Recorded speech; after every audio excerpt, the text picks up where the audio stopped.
You are joining me for a little reading adventure to help you relax or sleep. You choose your pathway through. If you missed the first story called Lispeth, that'll be in the same playlist that you're watching this video on. And I hope you enjoy this next story by Kipling. This particular book was published in 1909. The next story is called 3 and an Extra. If you stay awake through this adventure, I would love to know your thoughts on the characters. I have some thoughts of my own, but I would love to know what you think in the comments. Before we begin reading the story, please do know that there is a channel membership where you get early releases as you support this channel, and there are some bonus videos that will be released, but do keep in mind that the channel membership won't be for everyone because I'm not everyone's cup of tea, so make sure that you check that out and see if it is up your alley. Here we go. 3 and an Extra. When halter and heel ropes are slipped, do not give chase with sticks, but with gram. Punjabi proverb. After marriage arrives a reaction, sometimes a big, sometimes a little one, but it comes sooner or later and must be tided over by both parties if they desire the rest of their lives to go with the current. In the case of the Cusack Bremmels, this reaction did not set in till the 3rd year after the wedding. Bremmel was hard to hold at the best of times, but he was a beautiful husband until the baby died, and Mrs. Bremmel wore black and grew thin and mourned as though the bottom of the universe had fallen out. Perhaps Bremmel ought to have comforted her. He tried to do so, but the more he comforted, the more Mrs. Bremmel grieved, and consequently, the more uncomfortable grew Bremmel. The fact was that they both needed a tonic, and they got it. Mrs. Bremmel can afford to laugh now, but it was no laughing matter at the time.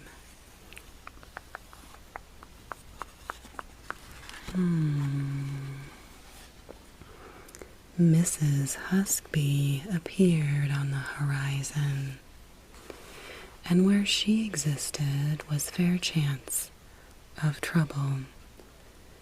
At Shimla, her by-name was the Stormy Petrel. She had won that title 5 times to my own certain knowledge. She was a little, brown, thin, almost skinny woman with big, rolling, violet blue eyes and the sweetest manners in the world.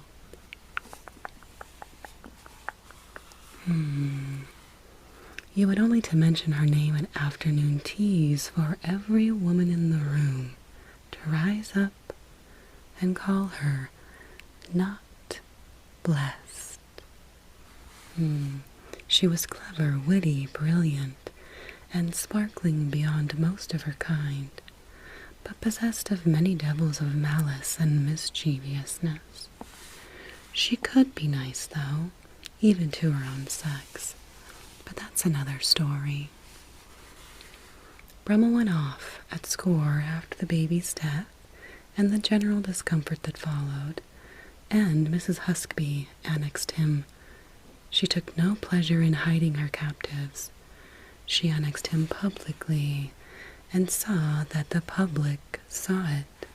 He rode with her, and walked with her, and talked with her, and picnicked with her, and tiffined at Bilitis with her, till people put up their eyebrows and said, "Shocking."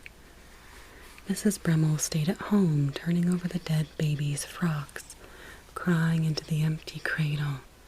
She did not care to do anything else. But some 8 dear affectionate lady friends explained the situation at length to her in case she should miss the cream of it. Mrs. Bremmel listened quietly and thanked them for their good offices. She was not as clever as Mrs. Huskby, but she was no fool. She kept her own counsel and did not speak to Bremmel of what she had heard. This is worth remembering. Speaking to or crying over a husband never did any good yet.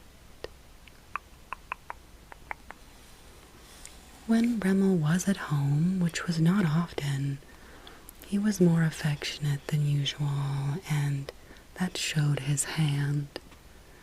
The affection was forced partly due to soothe his own conscience, and partly to soothe Mrs. Bremmel. It failed in both regards. Then the ADC in waiting was commanded by their Excellencies Lord and Lady Lytton to invite Mr. and Mrs. Cusack Bremmel to the Petterhof on July 26th at 9:30 p.m. Dancing in the bottom left-hand corner. "I can't go," said Mrs. Bremmel. "It is too soon after poor little Florrie. But it need not stop you, Tom." She meant what she said then, and Bremmel said that he would go just to put on an appearance. He spoke the thing which was not, and Mrs. Bremmel knew it. She guessed a woman's guess is much more accurate than a man's certainty.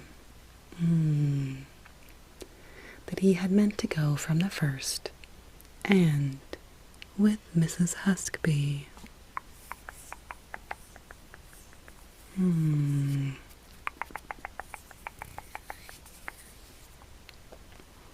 She sat down to think, and the outcome of her thoughts was that the memory of a dead child was worth considerably less than the affections of a living husband. She made her plan, and staked her all upon it. In that hour she discovered that she knew Tom Bremmel thoroughly, and this knowledge she acted upon. "Tom," she said, "I shall be dining at the Longmores on the evening of the 26th. You better dine at the club."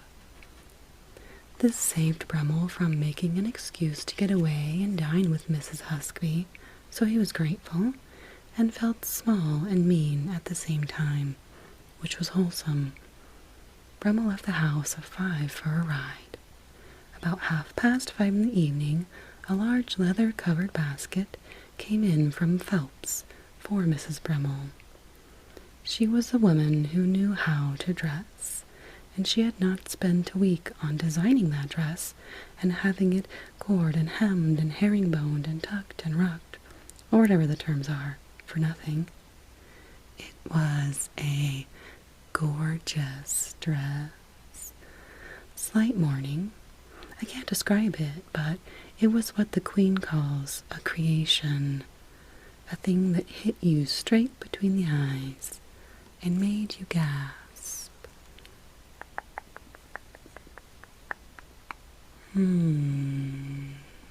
She was not much for what she was going to do, but as she glanced at the long mirror, she had the satisfaction of knowing that she had never looked so well in her life. She was a large blonde, and when she chose, carried herself superbly. After the dinner at the Longmores, she went on to the dance, a little late, and encountered Bremmel with Mrs. Huskby on his arm. That made her flush, and as the men crowded round her for dances, she looked magnificent.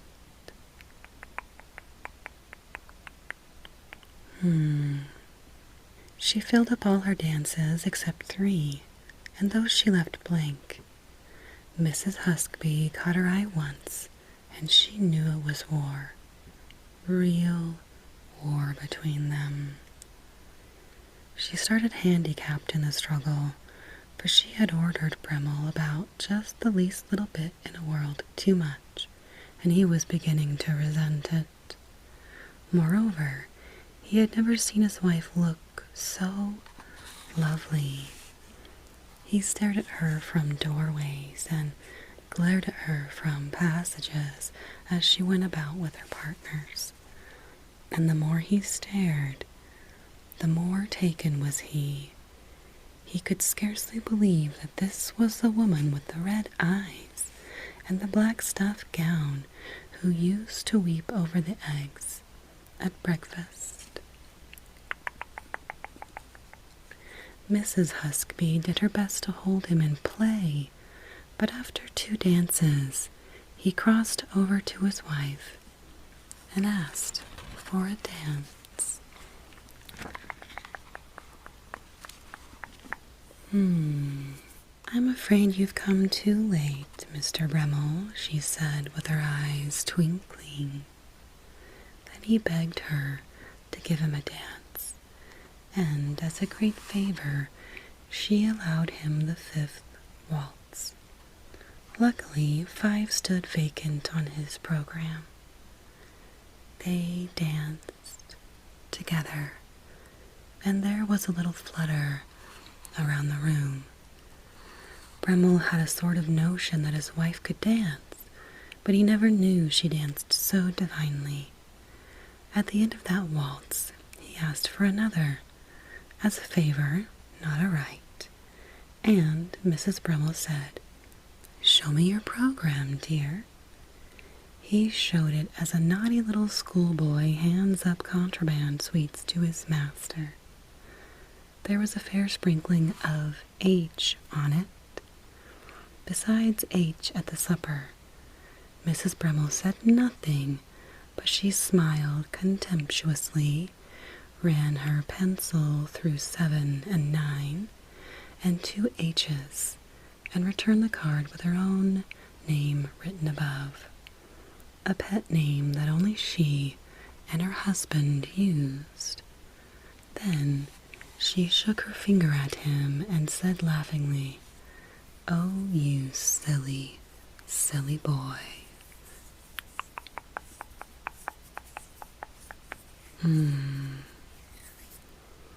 Mrs. Huskby heard that, and she owned as much, felt she had the worst of it. Bremmel accepted 7 and 9 gratefully. They danced 7 and sat out 9 in one of the little tents. What Bremmel said and what Mrs. Bremmel did is no concern of anyone. When the band struck up the roast beef of old England, the 2 went out into the veranda, and Bremmel began looking for his wife's dandy. This was before rickshaw days, while she went into the cloakroom. Mrs. Huskby came up and said, "You take me into supper, I think, Mr. Bremmel?" Bremmel turned red and looked foolish. I'm going home with my wife, Mrs. Huskby. I think there's been a little mistake." Being a man, he spoke as though Mrs. Huskby were entirely responsible.